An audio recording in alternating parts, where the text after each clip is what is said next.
الحمد لله وكفى وسلام على عباده الذين اصطفى أما بعد فأعوذ بالله من الشيطان الرجيم بسم الله الرحمن الرحيم والذين جاهدوا فينا لنهدينهم سبلنا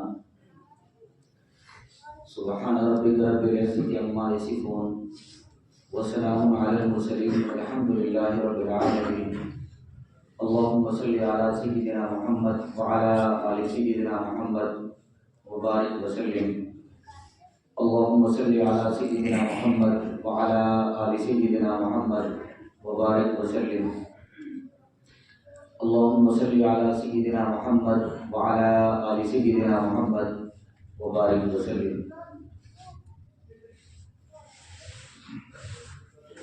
گزشتہ مجلس میں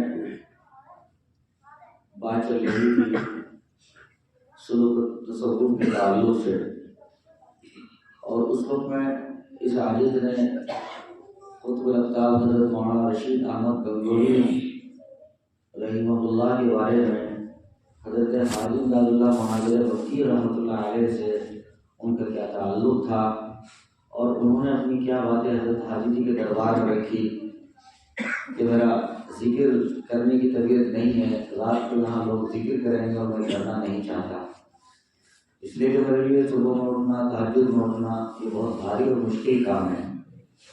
لیکن پھر بھی اللہ کی شان، حضرت نے جو ان سے کہا کہ کوئی بات نہیں، آپ ذکر نہ کریں لیکن رات میں نہیں رہ جائیں.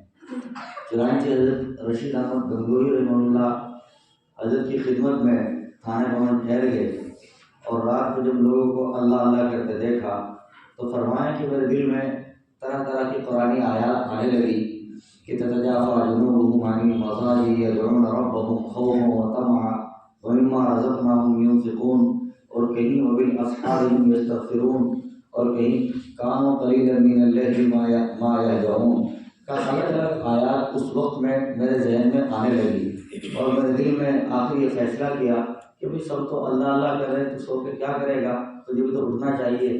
پھر میں اٹھا اور میں نے اللہ اللہ کرنا شروع کیا، حضرت کے برابر میں بیٹھا تھا، اللہ کو یاد کرتا رہا. جب صبح ہوئی اور غم کو جانے کے لیے میں نے ارادہ بنایا تو حضرت نے پوچھا کہ کیا ارادہ ہے، کیا ہوا؟ تو انہوں نے اپنی تفصیل بتائی کہ میرے، حضرت نے پوچھا کہ برابر میں کون ذکر کرتا تھا میرے بیٹھ کے؟ کہ حضرت وہ میں ہی تو تھا. کہا میاں رشید احمد جب ذکر کرنا ہی ہے تو کم از کم سیکھ کے کرتے، پوچھ کے کر لیتے، اس کا نفع زیادہ ہوتا. کافی حضرت سکھا دیجیے، میں سیکھنے کے لیے آیا ہوں، آپ سکھا دیجیے. چنانچہ حضرت شیخ رشید احمد گنگوہی رحمۃ اللہ علیہ ایک دن نہیں، 2 دن نہیں، 3 دن نہیں، بلکہ مکمل 40 دن اپنے شیخ مرشد حضرت حاجی امداد اللہ مہاجر مکی رحمہ اللہ کی خدمت میں رہے، اور وہاں سلوک و تصوف کے اسباق حاصل کیے. بالآخر اللہ کی شان وہ دن آیا آخری ایام میں جب حضرت مولانا فضل الرحمان گنج مراد آبادی رحمۃ اللہ علیہ وہاں تشریف فرما ہوئے اور دعوت پر گئے. اور پھر دعوت میں حضرت مولانا رشید احمد گنگوہی رحمۃ اللہ علیہ کو جو حضرت حاجی امداد اللہ نے کہا، جہاں مرغے سرغے ساری چیزیں تھیں، اور ایک روٹی اور ایک اس پر روٹی پہ دال لگا کر کہا لو میاں رشید احمد گنگو وہاں اٹھو اور وہاں بیٹھو کنارے پر، وہاں بیٹھ کے کھا لیجیے. چنانچہ رشید احمد گنگو رحمۃ اللہ علیہ وہاں بیٹھے اور بشاشت کے ساتھ کھانا کھایا، خندہ پیشانی کے ساتھ. حضرت حاجی امداد اللہ مہاجر مکی نے مزید چوٹ ماری اور کہا رشید احمد میرا احسان سمجھو جو دسترخوان کے کونے پر بھی بٹھا لیا، ورنہ جی تو چاہتا تھا تو میں جوتیوں میں بٹھاتا. فرمایا حضرت واقعی آپ کا احسان ہے، آپ نے مجھے کنارے میں بٹھا دیا، دال روٹی دے دی، میں تو رشید تو اسی لائق تھا کہ جوتیوں میں بٹھایا جائے. حضرت آپ کا سراپا کرم ہے. چنانچہ حاجی امداد اللہ مہاجر مکی کی نظر جو کار فرما تھی وہ سمجھ رہے تھے اور دیکھ رہے تھے، جانچ رہے تھے. انہوں نے ان کو جانچا اور پرکھا، پتہ لگا کہ ان کے چہرے کے اوپر قدرے بھی میل آیا، بس سمجھ گئے کہ رشید احمد گنگوہی تو تیار ہو گیا ہے. چنانچہ پھر تنہائی میں بلایا اور توجہ ڈالی اور وہی ان کو خرقہ خلافت دے کر فارغ کر دیا. یہ واقعہ تھا جو ہم نے گزشتہ محفل اور مجلس میں جس کا مذاکرہ کیا تھا. آج سبق اس سے کچھ آگے ہے، لہٰذا اس کو دہرانا اس لیے ضروری سمجھا، اس لیے کہ کچھ موجود ہوں گے اور کچھ نہیں ہوں گے، اور جو ہوں گے تو کئی مرتبہ آدمی بھول جاتا ہے، پھر پیچھے سے لے کر آگے تک پورا سبق تاکہ جڑ جائے اور بات تازہ ہو جائے، اس لیے یہاں سے اس کو واقعی کو پورا نقل کیا ہے. آج بات اس سے آگے کی اسی پر ہے. ایک لمبا زمانہ گزر گیا، قریب 1-2 سال کا۔ حضرت حاجی امداد اللہ مہاجر مکی رحمۃ اللہ علیہ سفر کر کے گنگو پہنچے۔ دوستو یہ بھی ایک عجیب بات ہے، جب اللہ پاک سالک کا دل چلاتا ہے اور دل اس کا رجنا منجنا شروع ہوتا ہے، دل اس کا منجنا شروع ہوتا ہے اور اندر سے کباڑ اور گندگی میل اس کا ٹوٹتا جاتا ہے، تو پھر شیخ کی توجہات اور نظریں خود بخود سالک کی طرف آنا اور کھینچنا شروع ہو جاتی ہیں۔ چنانچہ حضرت حاجی امداد اللہ مہاجر مکی رحمۃ اللہ علیہ حضرت خود سفر کر کے گنگو پہنچے اور وہاں ٹھہرے، اور ٹھہرنے کے بعد فرمایا، سوال پوچھا، میاں رشید احمد کچھ سوال پوچھ لوں؟ ہاں بالکل بلا جھجک حضرت آپ جو بھی پوچھیں۔ فرمایا مجھے یہ پوچھنا تھا کہ بیعت سے پہلے اور بیعت کے بعد کیا فرق محسوس ہوا زندگی میں؟ بیعت سے پہلے کی زندگی کیا ہے اور بیعت کے بعد کی زندگی کیا ہے؟ وہ جوابات دوستوں سننے کے قابل ہیں، ممکن ہے ہمارا بھی سبق ہو کسی کا۔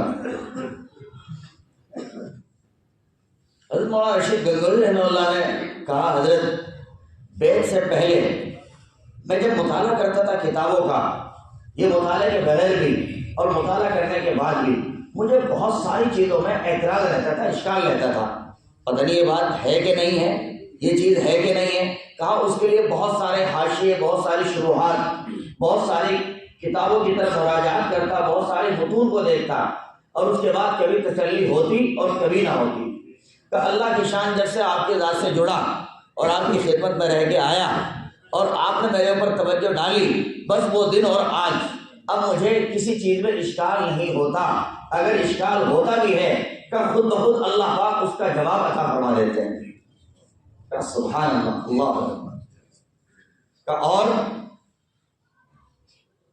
تو دوسری بات کے تعلق سے کہا، حضرت اور دوسری کیا بات بتاؤں، مکروہات شرعیہ مکروہات طبعیہ بن گئے، مکروہات شرعیہ مکروہات طبعیہ بن گئے۔ یہ کیا ہے دوستو؟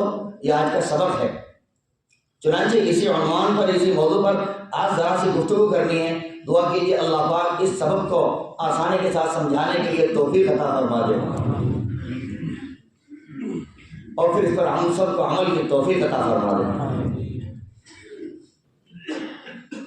تو دوسری بات حضرت نے یہ ذکر کی کہ پہلے مسئلہ تو وہ، اور دوسری چیز یہ، یعنی احکام شریعت جو میرے اوپر بھاری پڑتے تھے، یعنی تحجد پڑھنا، جیسے ذکر کرنا، جیسے مطالعہ کرنا اور امور انجام دینا، جو طاعات کی طویل سے باتیں تھی وہ میرے لیے مشکل ہوتی تھی۔ کہ اللہ کی شان، بہت سارا تو سوال ہے، ہمارے بھی سوال ہے، بہت سارا ہمارے ساتھی احباب کا سوال ہے اور ضرورت ہے واقعی کہ ان کا تحجد کا دل نہیں کرتا، ذکر کا دل نہیں کرتا، معمولات پورا کرنے کا دل نہیں کرتا، نیک بننے کا دل نہیں کرتا۔ تو کہا جو احکامات میرے نفس کے اوپر شاق اور بھاری تھے آپ سے جڑنے کے بعد اور آپ کی اجازت اور آپ سے وابستہ ہونے کے بعد، فرمایا اور میرے لیے وہ مشکل نہیں رہا بلکہ میرے لیے بہت آسان ہو گیا۔ اللہ اکبر، بہت بڑی بات ہے۔ اور تیسری بات کے تعلق سے کہا کہ اب چاہے جو کوئی جسے کہنا ہے کہو، عربی کی زبان ہے مدح و ذم، یعنی تعریف اور برائی میرے لیے برابر ہو گئی۔ میں اب کسی کے کہنے کی پرواہ نہیں کرتا، کوئی یوں کہے کہ وہ رشید احمد تو ایسا ہے ویسا ہے، یا کوئی تعریف کرے حضرت مولانا بہت بڑے آدمی ہیں، حضرت وقت کے صوفی سالک ہیں، حضرت وقت کے فقیہ ہیں، فقیہ النفس ہیں۔ کہ اب مجھے کسی چیز پر نہ خوشی ہوتی ہے اور نہ رنج ہوتا ہے۔ اللہ اکبر۔ حضرت مولانا رشید، حضرت امداد اللہ مہاجر مکی رحمۃ اللہ علیہ نے یہ تینوں باتیں بہت غور کے ساتھ سنی اور اس کے بعد فرمایا، رشید احمد مبارک ہو تمہیں، اللہ پاک نے تمہیں سلوک کی روح عطا فرما دی۔ کہ یہ تو بہت بلند مقام ہے اور بہت اونچا مقام ہے۔ اللہ پاک یہ مقام کسی کسی کو عطا فرماتے ہیں، یہ کوئی معمولی چیز نہیں۔ اس کا مطلب یہ کہ پہلی چیز تو یہ کہ نصوص شرعیہ کا تعارض آپ کی نظر میں ختم ہو گیا۔ حاجی امداد اللہ مہاجر مکی رحمۃ اللہ علیہ کے الفاظ ہیں کہ نصوص شرعیہ کا تعارض جو تھا، اس کا مطلب وہ کہ تمہاری نظروں میں ختم ہو گیا ہے کہ جی اللہ کا شکر ہے۔ تو دوسری بات یہ کہ اخلاص لوجہ اللہ، یعنی اللہ تعالیٰ کی ذات کے لیے خالص ہونا ہر عمل میں، یہ تمہاری طبیعت کے اندر اللہ پاک نے پیدا فرما دیا ہے۔ کہ سبحان اللہ یہ بھی بہت بڑا مقام ہے آدمی کو اگر یہ مل جائے. ورنہ تو آدمی آج کے زمانے میں صرف ریاکاری میں، فوٹوگرافی میں، ویڈیو بنوانے میں، بڑے بڑے نام چھپوانے میں، بڑے بڑے نام لکھوانے میں، اس کی ترتیبات بنانے میں، اپنے رفقا اور احبا سے اس طرح کا مشن کہنے میں کہ میری جانب سے چھاپ دو تاکہ میرا نام بھی نہ ہو جائے، میرا نام نہ آئے اور نام بھی ہو جائے. نفس کا چور، نفس کے چونچلے. کہا جب میں عبادت کروں، مراقبہ کروں، یہ کسی بزرگ سے مصافحہ ملاؤں، عین اس وقت میں میری تصویر لے لینا. نفس کے چونچلے اور نفس کے چور. جب آدمی کو اخلاص حاصل ہوتا ہے تو ان چیزوں پر پھر اس کی نظر نہیں ہوتی، ان کا کچھ بھی مقام اور وجود نہیں ہوتا اللہ والوں کی نظروں میں. اس لیے کہ اس کا ہر عمل بوجہ اللہ ہوتا ہے. وہ جو بھی عمل کرتا ہے اللہ کی ذات کے لیے کرتا ہے اور اللہ کو خوش کرنے کے لیے کرتا ہے. تیسری بات کیا میاں رشید احمد گنگوہی، اس کا مطلب یہ کہ پھر مکروہات شرعیہ، مکروہات طبعیہ بن گئے آپ کے کہ جی اللہ کا شکر الحمدللہ، کہ اب اللہ کا شکر ادا کرو اور کام پر لگے رہو. دوستو دعا کریں اللہ پاک یہ تینوں عادتیں اور تینوں خصلتیں میرے آپ کے اندر پیدا فرما دے. آئیے ذرا اس سبق کو سمجھنے کی کوشش کرتے ہیں کہ کیا ہے مکروہات شرعیہ اور مکروہات طبعیہ. دیکھیے دوستو، مقام ولایت دو چیزیں ہیں. مقام ولایت کتنی چیزیں ہیں دوستو؟ دو چیزیں ہیں. ان میں سے دونوں کی دونوں بہت اہم ہیں. نمبر ایک فنائے قلب، نمبر ایک فنائے قلب، اور نمبر دو فنائے نفس. فنائے قلب پہلا نمبر ہے. کیا ہے فنائے قلب؟ آئیے اس کو سمجھنے کی کوشش کرتے ہیں کہ فنائے قلب کیا ہے. جب آدمی اللہ اللہ کرتا ہے، اصل میں دوستو جب بندہ ذکر کرتا ہے، آج ہمارا حال یہ ہے کہ وہ ذکر کر رہے ہیں، ذکر کا معمول پورا کر رہے ہیں، ذکر کی تصویر پورا کر رہے ہیں. جی ذکر سے کیا ہوگا؟ کہ بس ذکر کا ایک نظام ہے اور ذکر شیخ نے دے رکھا ہے، اس جو نظام دے رکھا ہے حضرت نے وہ ہمیں پورا کرنا ہے. بس اتنی سی بات ہے تاکہ اس پر ہمیں ثواب ملے. ٹھیک ہے دوستو، ثواب تو ملنا ہی یقینی ہے. اور توجہ کے ساتھ سنیں، ثواب تو ملنا ہی یقینی ہے، لیکن بات اس سے اوپر اٹھ کر ہے. وہ کیا کہ ہم ذکر اس لیے کریں کہ ذکر سے اللہ ملتے ہیں، خدا ملتے ہیں، اور ہمیں ذکر کر کے ذکر جو ہے مذکور، ذاکر کا مذکور کی طرف جانا، یعنی ہمیں اصلاً ذکر کر کے اللہ کو پانا ہے. یہ ہے مقصد حقیقی. زبان سے دہرائیں کیا مقصد ہے بھائی؟ ذکر کا مقصد کیا ہے؟ ذکر کا مقصد کیا ہے؟ ذکر کا مقصد کیا ہے؟ اللہ کو پانا. اب جب بھی ذکر کریں دوستو، آج سے یہ چیز ہم ایڈ کر لیں، شامل کر لیں اپنے زندگی میں. جب بھی ذکر کریں خالی ثواب تو ملنا ہی ملنا ہے، وہ تو یقینی بات ہے، لیکن اس انداز سے ذکر کریں کہ ابھی جو ذکر کر رہا ہوں اللہ کے ذات کا، بس اللہ مل جائے، بس اللہ مل جائے. جیسے بندہ دنیا میں کسی کا ذکر کرتا ہے نا اور پھر وہ مل جائے کہ واہ واہ سبحان اللہ، ابھی تو آپ کا ذکر چل رہا تھا، ابھی آپ مل بھی گئے. کئی مطلب آدمی آواز پلٹ کے کہتا ہے معاشرے کی کہ اس کا مطلب آپ دیر تک جیئیں گے، ایسے پلٹ کے کہتا ہے. تو کیوں نہ ہم اللہ کو یاد کریں اور اس طور پر یاد کریں کہ اللہ ہمیں مل جائے، اللہ ہمیں مل جائے. یہ بنیادی مقصد ہے. اس طور پہ ہمیں ذکر کرنا چاہیے. اکابر مشائخ جو ذکر دیتے ہیں اس کی تلقین اور ترتیب بناتے ہیں، تو دوستو یہ ترتیبات ایسی ہیں کہ ان کے ذریعے اللہ پاک مل جاتے ہیں. جیسے ملتے ہیں اس سبق کو میں تھوڑا سا آخر میں کھولنے کی کوشش کروں گا. ابھی پہلی بات سمجھنی ہے کہ فنائے قلب کیا ہے. گناہ کی طرف میلان تو ہے مگر کم، گناہ کی طرف میلان تو ہے مگر کم. کیسے؟ مثلا آدمی کا غلط دیکھنے کا دل کرتا ہے، لڑکی سامنے آ رہی ہے، یہ موبائل جیب میں پڑا ہوا ہے، غلط دیکھنے کا دل کرتا ہے، لیکن پھر ہمت کر کے اللہ تعالیٰ کے انعامات کو یاد کر کے، اللہ تعالیٰ کے عتاب اور سزاؤں کو یاد کر کے بھئی میں نے اگر غلط دیکھا، اللہ نہ کرے عین اسی وقت میری نظر چھن جائے، میں نے غلط دیکھا، اللہ نہ کرے عین اسی وقت اللہ پاک مجھے فالج دے دیں. جی یا آدمی کا زنا کے لیے دل کرا کہ زنا کروں، اور پھر زنا کے لیے چل بھی پڑنا چاہا، اس نے موقع بھی مل گیا، لیکن اللہ کو خیال کر کے، لڑکا ہو کے لڑکی، جوان ہو کے اور مرد ہو کے عورت، بڈھا ہو کے بڈھی، دل میں یہ آیا ہائے اگر میں نے ایک دو گھڑی نفس کی لذت لی بھی تو کیا، اس کے بعد شرمندہ ہونا پڑے گا، پھر تو جھکنا پڑے گا. یہ مزہ تو 2 منٹ کا ہے اور سزا ساری عمر کی ہے جہنم کی. اللہ تعالیٰ حفاظت فرمائے. چنانچہ اپنے ذہن میں اس طرح سے اپنے آپ کو تولا اور بنایا. اللہ کی شان ایک ہمت کر کے وہ زنا اور گناہ کے موقع سے بچ گیا. یہ اسی طرح مزاج میں کاہلی ہے، سست ہے.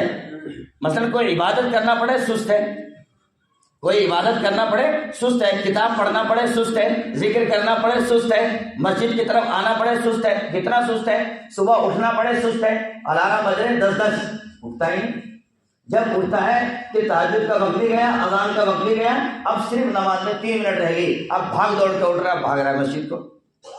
تو سستی تو ہے، لیکن اللہ کی شان نماز قضا نہیں کرتا، اللہ کی شان نماز قضا نہیں کرتا. اسی کو کہتے ہیں دوستو فنائے قلب. اس کو کیا کہتے ہیں؟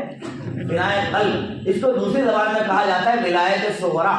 اگر اللہ پاک کسی بندے کو اتنی ہمت دے دے کہ گناہ کرنے کا دل کرتا ہے لیکن ہمت کر کے پھر نہیں کرتا، غلط دیکھنے کا دل کرتا ہے پر ہمت کر کے احادیث کو یاد کر کے اللہ کی ذات کو یاد کر کے غلط نہیں دیکھتا، غلط لپکنے کا دل کرتا ہے پر اللہ تعالیٰ کی قدرت کو دیکھ کر، اللہ تعالیٰ کی نعمتوں کو دیکھ کر، خدا کی پکڑ کو دیکھ کر اور اس بات کو دیکھ کر کہ کہیں یہ بدلہ میرے بچوں اور بیوی اور بہن اور ماں سے نہ اتر جائے، تو اس معنی کر اپنے آپ کو سمجھا کے اس گناہ سے بچا لیتا ہے اور روک لیتا ہے.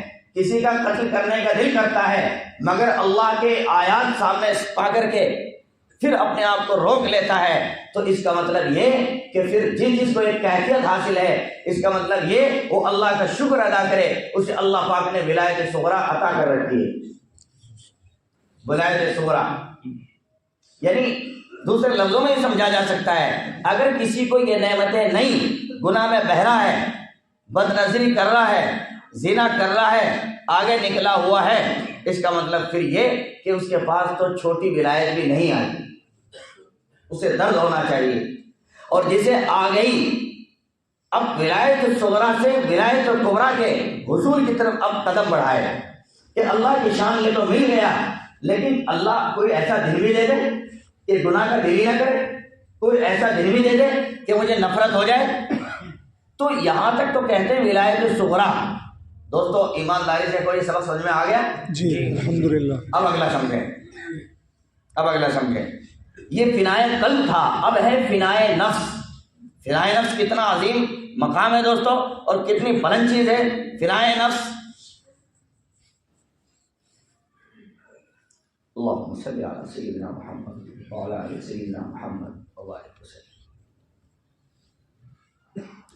حضرت سیدنا شیخ مجید الفسانی رحمۃ اللہ علیہ فرماتے ہیں کہ اللہ پاک جب کسی بندے کو فنائے نفس دیتے ہیں، فنائے نفس جس بندے کو عطا کر دیتے ہیں، اس کا تو گناہ کا ارادہ ہی ختم ہو چکا ہوتا ہے، اس کا گناہ کرنے کا بھی نہیں بنتا ہے، ارادہ ہی نہیں ہوتا ہے.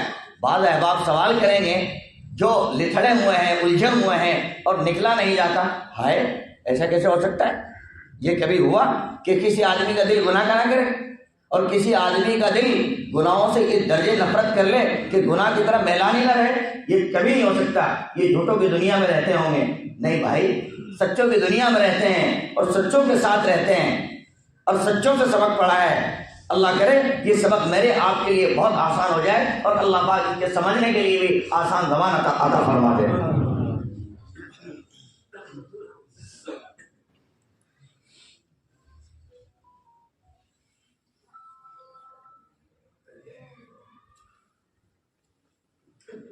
کیسے ہو سکتا ہے کہ گناہ سے اتنی نفرت ہو جائے، جی نہ کرے؟ یہ کیسے ممکن ہے؟ آؤ دوستو سمجھنے کی کوشش کریں. ہم میں سے بہت سارے ممکن ہے ایسے ہوں جن کا گانا سننے کا دل کرتا ہو، ممکن ہے. ظاہر اس پر کوئی ہانی بھرمانی اور نہ کہنا. اللہ تعالیٰ اگر ہے اسے اپنی جناب سے ختم فرما دے.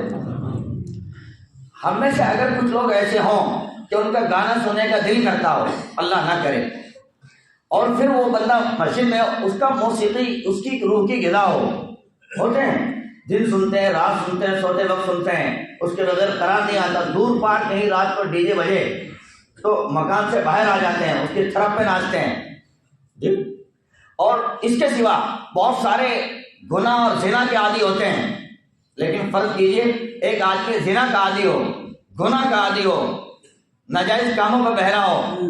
جی سمجھیں، ایک بندہ مسجد میں آیا، جیسے محفل سجی ہے اس وقت میں، یہ نماز کی محفل ہے، مسجد میں آیا اور اچانک اس کے نماز کے دوران اس کی رنگ ٹون بجی، اس کی گھنٹی بجی، اور گھنٹی پر اس کے گانے لگے تھے، گھنٹی پر اس کے گانے لگے تھے.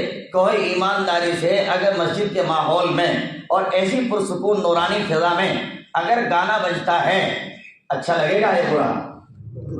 محبت ہوگی یا نفرت؟ اس آدمی سے محبت لگے گی یا نفرت؟ نفرت ہوگی. بلکہ کئی مرتبہ آدمی ہمت کر کے جرت کر کے کہتا ہے اف یہ بھی سلیقہ نہیں، کہاں کیا کرنا ہے، اسے بند کر کے تو آتا ہے، اتنا ہی غافل آدمی ہے، جھٹاک سے منہ پہ کہہ دیتا ہے ہمت کر کے، حالانکہ وہ خود عادی ہے. تو اب یہ موقع کیا ہوا کہ کیسی نفرت اس کے دل میں بیٹھ گئی، کیسی نفرت اس کے دل میں بیٹھ گئی، اب اس کو ناپسند کرتا ہے. تو دیکھو یہ ہے مکروہات شرعیہ، شریعت بھی ناپسند کرتی ہے اور آپ بھی ناپسند کر رہے ہیں. یہ ہے مکروہات طبعیہ، آپ کی جو طبیعت ہے وہ بھی اس کو ناپسند کری ہے، موقع ٹھیک نہیں. ایک آدمی نعوذ باللہ غلط ہے، غلط تعلق رکھتا ہے، پھر بھی مسجد کا ماحول ہے اور اسے وہاں کوئی لڑکی میسر آتی ہے، گناہ کا موقع میسر آتا ہے اور وہ اسے کہے بھی آئیے آپ، کہو ایمانداری سے اس مقام پر گناہ کی دعوت قبول کرے گا؟ کہ کتنا پاکی ہوگا. توبہ توبہ اللہ، یہ خدا تعالیٰ کا گھر ہے، یہ کیسے ممکن ہے، نکلو یہاں سے. دوستو جس طرح ہم مسجد کا ماحول پا کر توبہ توبہ کے کلمات بولتے ہیں، جس طرح مسجد میں رنگ ٹون بجنے پر ہم توبہ جیسے کلمات بولتے ہیں، بس یاد رکھو اولیاء اللہ کی ہر گھڑی، اولیاء اللہ کا یہی حال ہر گھڑی ہر گناہ کے بارے میں ہوتا ہے. اولیاء اللہ کا یہی حال ہر گھڑی ہر گناہ کے بارے میں ہوتا ہے. اس کو کہتے ہیں فنائے نفس، اس کو کہتے ہیں فنائے نفس. ایسی اس کو تمام نفرت ہو جاتی ہے گناہوں سے کہ گناہوں کی طرف تو اس کا رتی برابر بھی میلان نہیں ہوتا، پورے طور سے اس کا میلان ختم ہو چکا ہوتا ہے. دوستو سوال ہے یہ فنائے نفس مجھے اور آپ کو کیسے ملے گا؟ مایوس ہونے کی کوئی ضرورت نہیں. قرآنی آیت پڑھی گئی والذین جاہدوا فینا لنہدینہم سبلنا، فرمایا وہ لوگ جو ہمارے راستے میں کوشش کرتے ہیں یا ہمیں پانے کی کوشش کرتے ہیں، لنہدینہم سبلنا، ہم ضرور بھی ضرور ان کا راستہ کھول دیتے ہیں. یہ بات کون کہہ رہے ہیں دوستو؟ اللہ. یہ بات کون کہہ رہے ہیں؟ اللہ. جب اللہ پاک کہہ رہے ہیں تو دوستو پھر میرے آپ کے لیے راستہ کھولنا مشکل ہوگا یا آسان؟ آسان، بہت آسان. بس نیت کر لیجئے کہ انشاءاللہ اللہ پاک مجھے اور آپ کو بھی یہ فنائے قلب اور فنائے نفس کی دولت سے مالا مال فرمائے. اور سمجھے دوستو کہ کیسی نفرت ہوتی ہے اولیاء اللہ کو، کس طرح کا ان کا ماحول ہوتا ہے. اصل میں ہم لوگ تو پیدائشی مسلمان ہیں، ہم لوگ پیدائشی مسلمان ہیں. جو بہت سارے لوگ پیدائشی مسلمان نہیں، مثلا پہلے وہ کچھ اور تھے، کرسچن تھے یا بدھسٹ تھے یا وہ کافر تھے یا اور کچھ تھے، تو ان کے ایمان کا حال کچھ اور ہوتا ہے، ہمارے ایمان کا حال کچھ اور ہوتا ہے. ہم مثلا پیدائشی مسلمان ہیں. ہم پیدائشی مسلمان میں فرض کرو ایک آدمی کو بہت تیز بھوک لگی ہو، بہت تیز، مثلا صبح نہیں کھایا، شام نہیں کھایا، پچھلی کل نہیں کھایا، یہ تو کسی بیماری میں لگا ہوا تھا، ابھی ہوش آیا. اب جب ہوش آیا بہت تیز بھوک، بچوں سے کہا کھانا تیار کرو، بچوں نے کھانا تیار کیا. یہ کسی محفل میں چلا گیا، شادی بیاہ نکاح کی، کھانا تیار، دل بنا کے سامنے دسترخوان لگ گیا، ہاتھ دھل کے آیا اور ساتھی سے کہا میرے لیے راستہ چھوڑو، بہت تیز بھوک لگی ہے، میں تو یہ چاہتا ہوں ایک ہی منٹ میں پورا ڈش اپنے اندر اڈیل لوں، اس قدر بھوک ہے مجھے. چنانچہ وہ جیسے اس مقام میں بیٹھا تو جب ایک ساتھی آیا برابر میں اور کہا آپ کو پتہ بھی ہے یہ کھانا کیسے بنا ہے؟ کہ کیا مطلب؟ یہ کھانا تو حلال ہے اور یہ جو بوٹیاں یہ بھی حلال ہیں، جو مسالے وہ بھی حلال ہیں اور نکاح کا پہلو ولیمے کا یہ بھی حلال ہے. لیکن افسوس کی بات یہ ہے کہ کھانا اس برتن میں بنایا گیا جس برتن میں گزشتہ کل ہری جنوں کے یہاں وہ تھا، اس برتن میں انہوں نے اس میں سور بنایا تھا. اسی سور کے برتن میں جس میں کل وہ کھانا تیار ہوا، یہ وہاں کرائے پہ گئے ہوئے تھے، آج یہاں آگے اسی برتن میں آج یہ کھانا بنایا گیا. کہو ایمانداری سے کوئی پیدائشی مسلمان اس ڈش کو اتنی بھوک کے باوجود کھانے کے لیے تیار ہوگا؟ بالکل نہیں، فوراً پھینک دے گا، کچھ بھی ہو مرنا پسند کرے گا. لیکن سور جس برتن میں بنایا گیا ہو اس برتن میں کھا لے نہیں. دوستو ہر گناہ کے بارے میں ہر گھڑی اولیاء اللہ کی یہی شان ہوتی ہے. ہر گھڑی ہر گناہ کے بارے میں اولیاء اللہ کی یہی شان ہوتی ہے، وہ ہر گناہ کو سور کے درجے میں سمجھتے ہیں۔ جیسے مجھے اور آپ کو سور سے طبعی نفرت ہے، فطری نفرت ہے، کیوں؟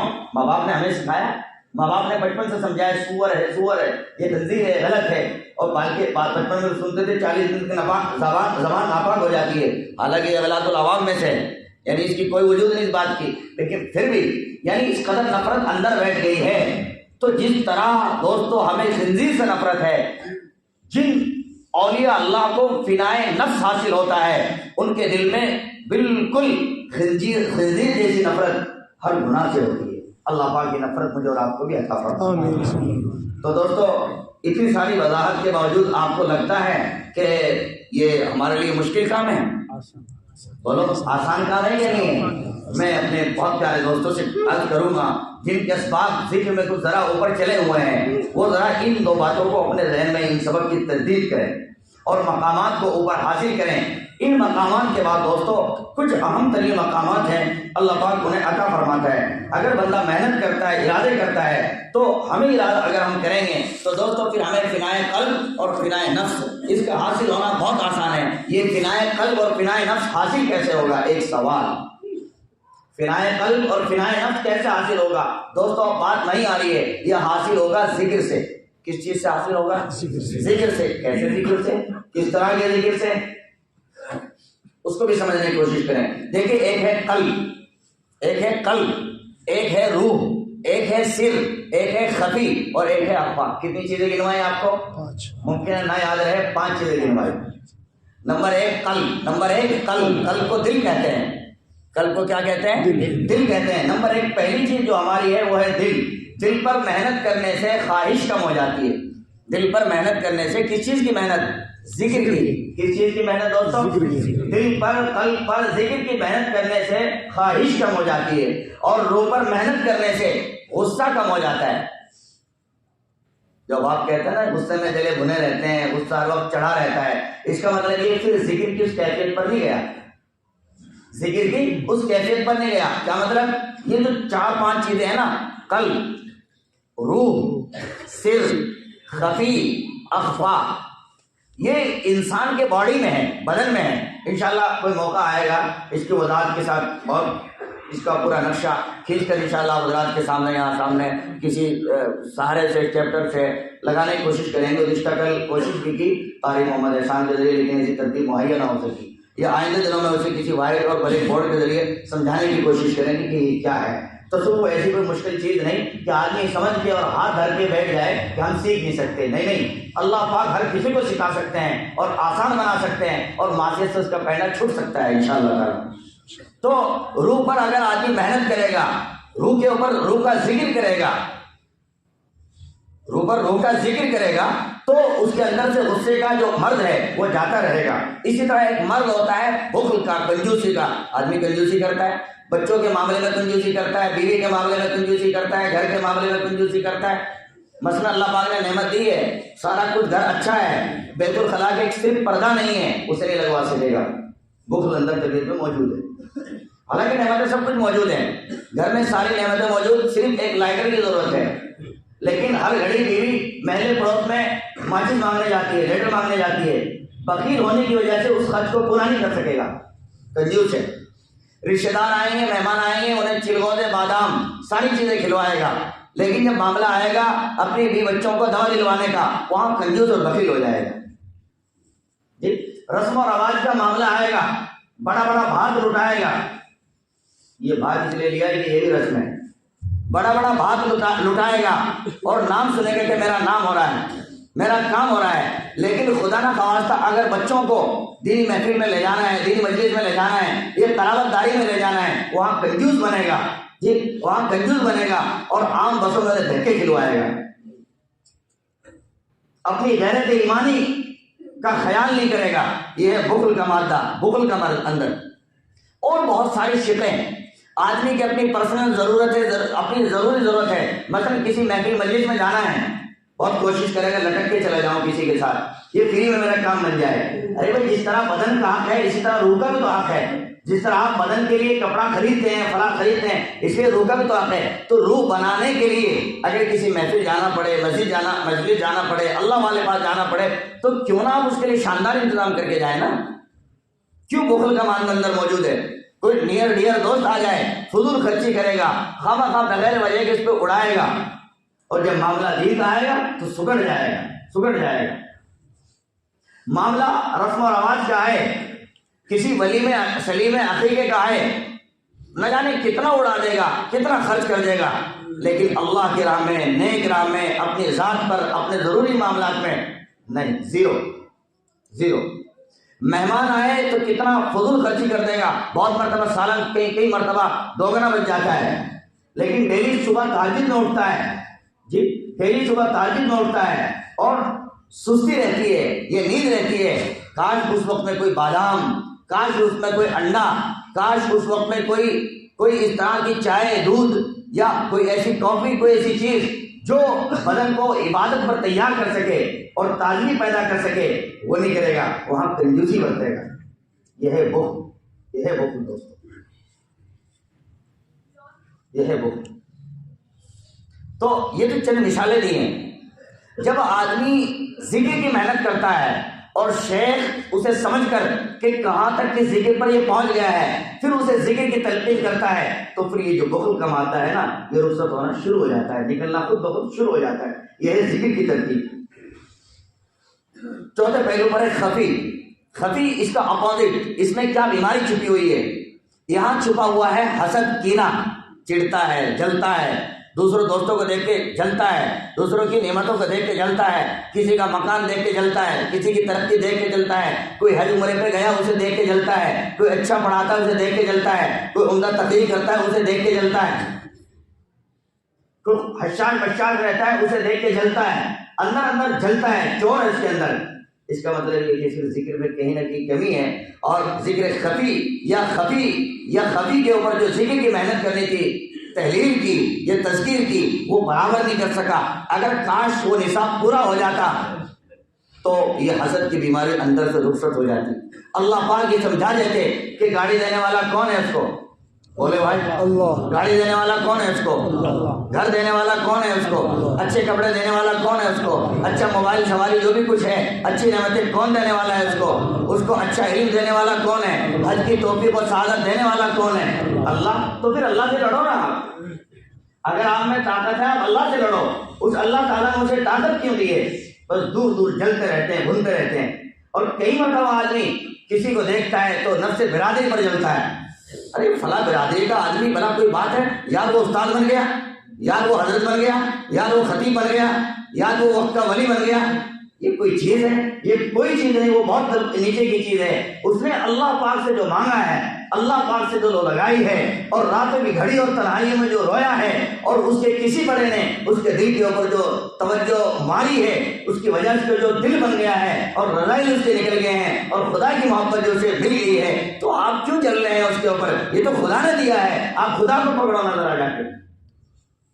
اس سے سمجھ میں آتا ہے کہ آپ نے ذکر کا نصاب پورا نہیں کیا۔ اگر ذکر کا نصاب پورا کرتے تو یہ مرض کبھی کا رخصت ہو چکا ہوتا۔ دوستو خانقاہیں معمولی چیز نہیں، اور مشائخ کوئی معمولی چیز نہیں۔ بس بات اتنی ہے، ہم جاتے ہیں اپنے ہی من سے چکر لگا کے آ جاتے ہیں، اپنی طبیعت سے، اور آنے والے میں بھی نہ جانے، معاف کرنا دوستو، ہم کیسی گندی نیت لے کے آتے ہیں، بھولی نیت لے کے آتے ہیں۔ کاش اگر وہ نیت کسی تشت اور تھالی میں سجا کر باہر رکھ دی جائے تو دوستو سر شرم سے جھک جائے گا ہمارا۔ ہر آدمی اپنے گریبان میں جھانک کے دیکھ سکتا ہے میرے اندر کیا کیا امراض ہیں۔ کوئی کس نیتوں کے ساتھ کہیں جاتا ہے، کوئی کس نیتوں کے ساتھ کہیں جاتا ہے، دکھ پہنچتا ہے۔ دوستو ساری نیتیں میٹ کرو، اپنے آپ کو بٹا کے جاؤ، اپنے آپ کے لیے کچھ ارادے بنا کے جاؤ، کچھ صدقہ نکال کے آؤ، کچھ اللہ سے مانگ کے آؤ، اور کہہ کے آؤ پیارے رب کچھ بننے جا رہے ہیں، کچھ لینے جا رہے ہیں، اللہ جی آپ مطلب کا کہلوا دیجیے، ضرورت کا کہلوا دیجیے، پیارے رب میرے دل کا جو مرض ہے اللہ ان دکھڑوں پر کچھ ہاتھ لگوا دیجیے تاکہ وہ امراض رخصت ہونا شروع ہو جائیں اور مجھے آپ کی محبت اور ممتا ملنا شروع ہو جائے۔ لیکن نہیں، ہمارا حال تو ہمارے نفس کا چور ہے، آج یہاں کل وہاں، آج یہ شیخ ہے کل کو دوسرا شیخ ہے، پھر اس نے کوئی ڈانٹ پلائی تو تیسرا شیخ ہے، پھر اس کے بعد چوتھا شیخ ہے. کیوں؟ شیطان ٹکنے نہیں دیتا آپ کو. اور بعض لوگ پوچھتے بھی ہیں دوستوں، جب یہ سوال آئے گیا تو عاجز اس کو بھی کھول کے کہتا ہے. سنیے ذرا، بعض ارباب ایسے ہوتے ہیں ایک سال ایک شیخ سے بیٹھ رہے، دوسرے سال دوسرے شیخ سے بیٹھ رہے، اور تیسرے سال تیسرے شیخ کو پکڑ لیا انہوں نے، اور سب کے یہاں سے بھاگم بھاگ رہتے ہیں، ٹھہرتے ہی نہیں. طبیعت میں بھاگنے کا مزاج ہے، ادھر چلو ادھر چلو. دوستوں کیا ملے گا اس سے؟ آؤ میں آپ کو بتاتا ہوں. شیطان آپ کے پیچھے لگا ہوا ہے، آپ کی جڑوں کو اکھاڑ رہا ہے. اس کو خارجی مثال سے سمجھیں. مثلا ایک درخت کوئی نرسری سے لے کے آیا،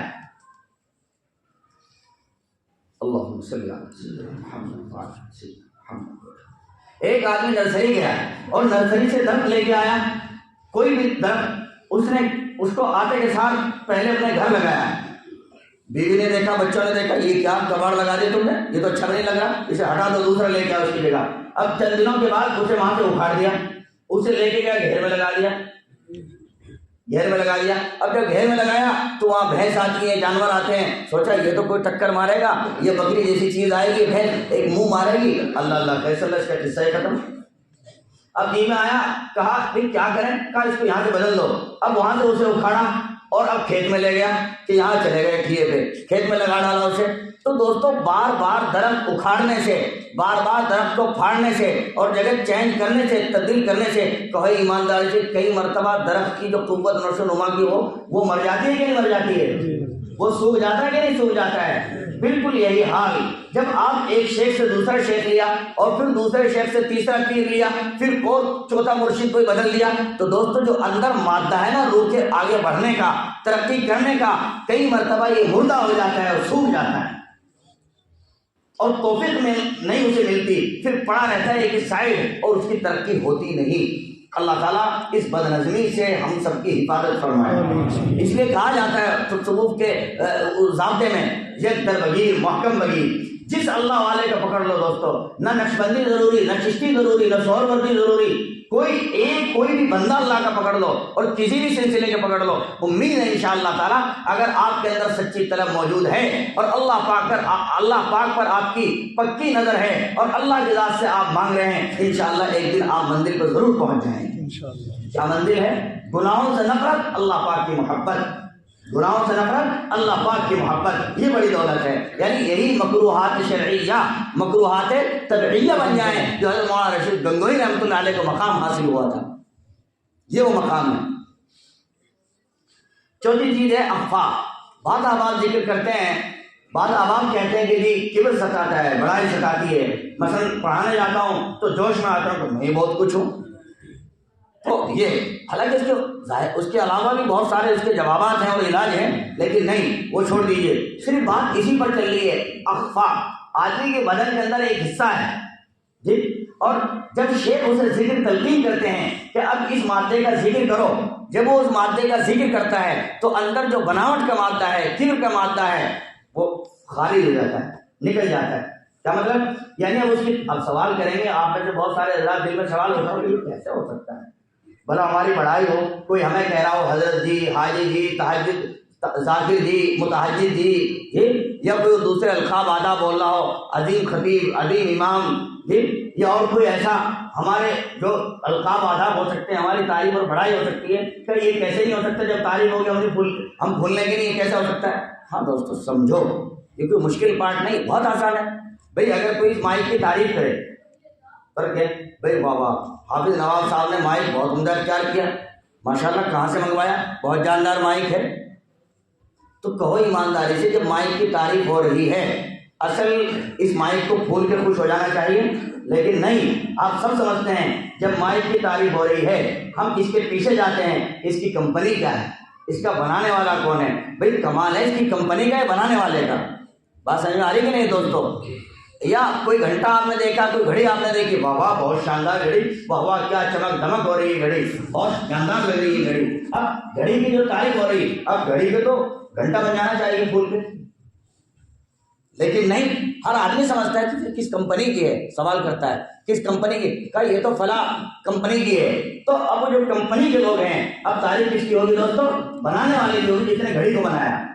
نہیں بات سمجھ میں آ رہی ہے بھائی؟ کوئی اگر اس پنکھے کی تعریف کرے، سامنے دیوار اس پر ہونے والے رنگ کی تعریف کرے، بہت شاندار رنگ ہوا بھائی، ماشاء اللہ کیا ہی کہنے، بہت جاندار رنگ ہو رہا ہے۔ تو اب جو جاندار رنگ ہو رہا ہے تو کس کی تعریف ہے؟ رنگ کرنے والے کی۔ کس کی تعریف ہے دوستو؟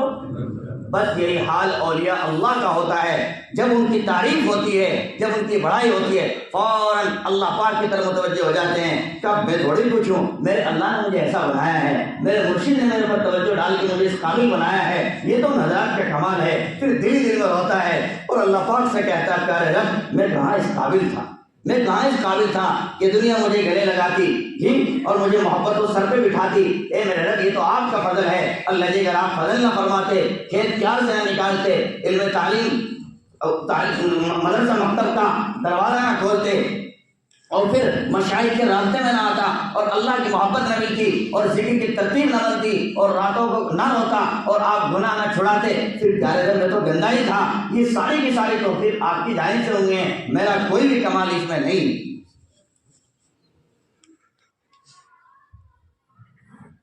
دوستو بات سمجھ میں آئی جی؟ بس یہی حال ایک ولی کا ہوتا ہے، چاہے کوئی لاکھ تعریف کرے، کسی جلسے میں کرے، اجتماع میں کرے جی، کسی بینر پہ کرے، بم پلٹ پہ کرے، یا یوں بول بول کے کرے، کوئی حقیقت نہیں ہوتی۔ کئی مرتبہ آپ سناتے ہیں واقعات کہ میں نے کام نہ اس لیے کیا ہے کہ میرے شیخ خوش ہوں گے، ارے میاں شیخ تو اس سبق سے بہت دن پہلے گزر گئے تھے، انہیں بہت اچھی طرح سمجھ میں آتا ہے تو کیا کبڈی کر رہا ہے، تو کیا کبڈی کرنا چاہتا ہے، یہ تو ویسے سمجھ میں آ رہا ہے۔ بعض لوگ آ کر حضرت کل کی بات بہت جاندار، بہت جامع ہوئی، حضرت کیا ہی کہنے، اور پھر کہتے دیکھو میں نے حضرت کو بنا دیا، میں نے حضرت کا کر دیا میں نے ٹھیک۔ کیا کہاں ہیں آپ میاں؟ یہ سبق تو شیخ بہت پہلے جانتا ہے، اس سبق سے بہت پہلے گزر گیا ہے، اور اس پر تو ہلکی بھی نظر نہیں۔ اور دوستو ظاہر باطن سے بھی یہ محسوس ہوتا ہے یہ بات کیوں کہی جا رہی ہے اور کس لیے کہی جا رہی ہے۔ آدمی کا خود بخود وزن ہو جاتا ہے، وہ 1 کلو کا ہے، 2 کلو کا ہے، یہ 1 ہی پاؤ کا ہے۔ آپ کچھ بھی سنائیں اپنے مرشد کو، شیخ کو، کچھ بھی خواب سنائیں، کچھ بھی بڑائی سنائیں، کچھ بھی تعریف سنائیں، شیخ سمجھ لیتا ہے کہ کہاں تیر رہا ہے، اچھی طرح سمجھ میں آتا ہے۔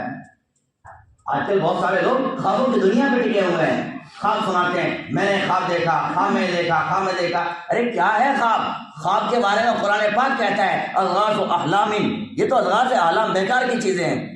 خواب تو خواب ہیں بھئی۔ اگر کوئی آدمی رات کو سویا اور رات کو دیکھتا ہے خواب میں کہ میرے پیچھے جو ہے 50 گاڑی لگ گئی اور مجھے دیش کا پردھان منتری بنا دیا گیا، اور بس میں رات جی کو فارم میں آ گیا، اور رات جی کو میں نے ساری بینچیں لگوا دی، اور سنسد بھون یہ کر دیا وہ کر دیا، اور بس میں صبح کو جو ہے جو وہاں سنسد بھون میں جا کے جو میں گھر جا، اور جو فائٹ میں آیا اور جو میں نے ہاتھ ہلایا ایک دم سے آنکھ کھولی، میں نے دیکھا ارے تو ٹوٹی ہوئی چارپائی پہ پڑا ہے، ٹوٹی ہوئی چارپائی پہ پڑا ہے۔ تو خواب میں پرائم منسٹر بننے سے کوئی بن نہیں جاتا دوستو، خواب میں کوئی مالدار بننے سے مالدار بن نہیں جاتا۔ تو دوستو اگر خواب میں اس طرح کا آدمی خواب دیکھتا ہے، یوں اڑ رہا، یہ کچھ نہیں ہے، بکواس ہے۔ اس کا مطلب تجھے کہا تھا شیخ نے کہ راتوں کو اٹھا کر اللہ اللہ کیا کر، مراقبہ کیا کر، تنہائی کو قیمتی بنایا کر، اس کا مطلب تو سو ہی رہا۔ بات سمجھ میں آ رہی نہیں؟ شیخ سمجھتا ہے کہ یہ اس کا مطلب سو ہی رہا، کام کچھ کر نہیں رہا، خود سمجھ میں آتا ہے، اسے بتانے کی ضرورت ہے ہی نہیں کہ میں کیا کرتا ہوں۔ اس لیے دوستو اخیر میں یہی بات نقل کر کے بات کو ختم کرتا ہوں، ہرگز کبھی اپنے مرشد کا، شیخ کا بیوقوف نہ بنانا۔ بہت اچھی طرح کہہ رہا ہوں، بالکل نہ بنانا دوستو، بالکل نہ بنانا، ہر کی چکر میں نہ آنا، جھوٹ نہ بولنا، غلط باتیں نہ کہنا۔ کیسے سمجھ میں آتا ہے یہ راز نہیں کھولنا، پھر اللہ پاک کو موقع دے گی، ترتیب بنے گی انشاءاللہ۔ جیسے یہ سبق اوپن ہوئے ایسے ہی اس سبق کو بھی اوپن کر دیا جائے گا کہ کیسے سمجھ میں آتا ہے۔ اللہ پاک ہمیں یہ مقامات آسانی کے ساتھ، عافیت کے ساتھ عطا فرمائے۔